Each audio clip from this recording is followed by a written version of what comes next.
Leitura de Atos, capítulo 27. Paulo viaja para Roma.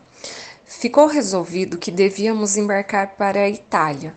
Então entregaram Paulo e os outros presos a Júlio, um oficial romano que era do batalhão chamado Batalhão do Imperador. Nós embarcamos num navio da cidade de Adramítio, que estava pronto para navegar para os portos da província da Ásia. E assim começamos a viagem. Aristarco, um macedônio da cidade de Tessalônica, estava conosco. No dia seguinte, chegamos ao porto de Sidom. Júlio tratava Paulo com bondade e lhe deu licença para ir ver os seus amigos e receber deles o que precisava. Depois de sairmos de Sidom, navegamos ao norte da ilha de Chipre, a fim de evitar os ventos que estavam soprando contra nós.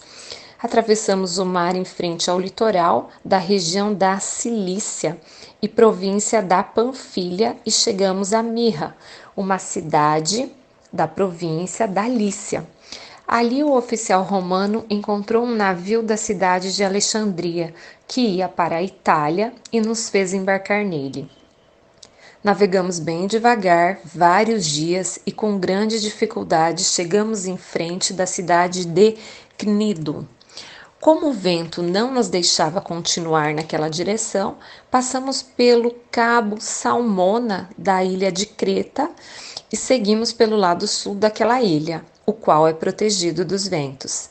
Assim fomos navegando bem perto do litoral e, ainda com dificuldade, chegamos a um lugar chamado Bons Portos, perto da cidade de Lazéia.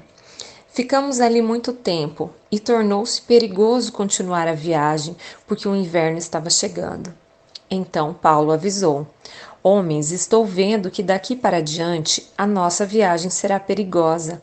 Haverá grandes prejuízos não somente com o navio e com a sua carga, mas também haverá perda de vidas.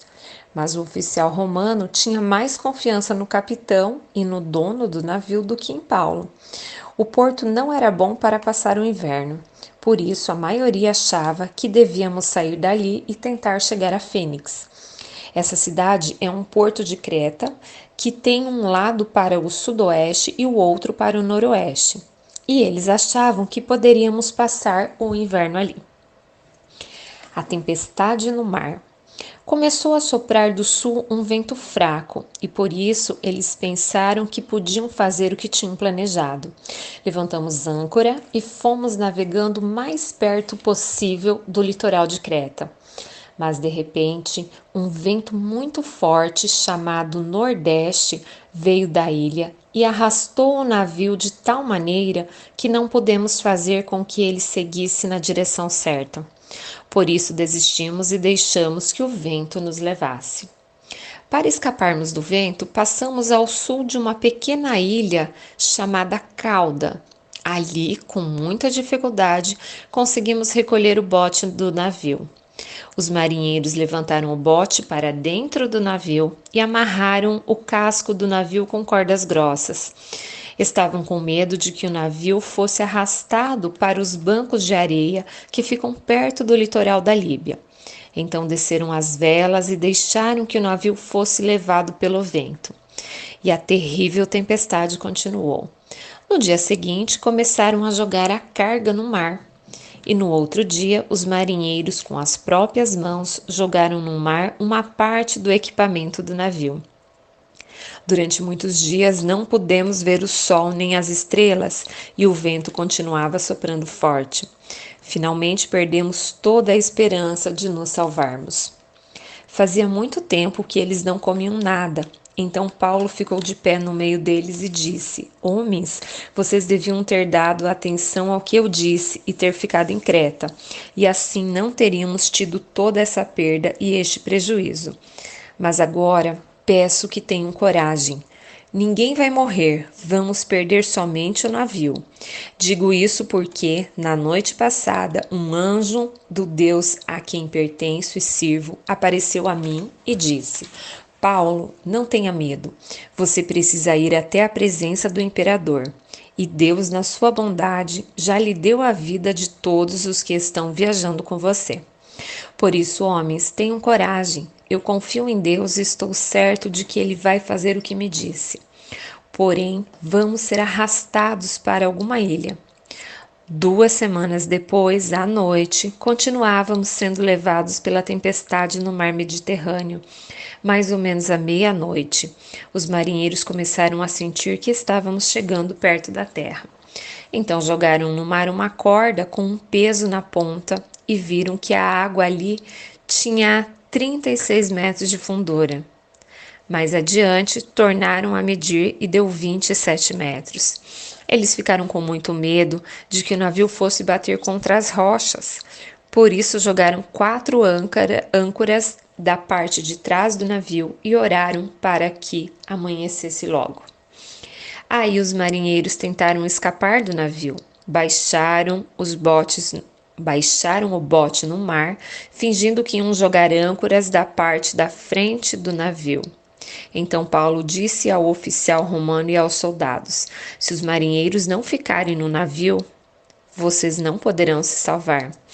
Aí os soldados cortaram as cordas que prendiam o bote e o largaram no mar. De madrugada, Paulo pediu a todos que comessem alguma coisa e disse: já faz 14 dias que vocês estão esperando e durante este tempo não comeram nada. Agora comam alguma coisa, por favor. Vocês precisam se alimentar para poder continuar vivendo, pois ninguém vai perder nem mesmo um fio de cabelo. Em seguida, Paulo pegou pão e deu graças a Deus diante de todos. Depois partiu o pão e começou a comer. Então eles ficaram com mais coragem e também comeram. No navio éramos ao todo 276 pessoas.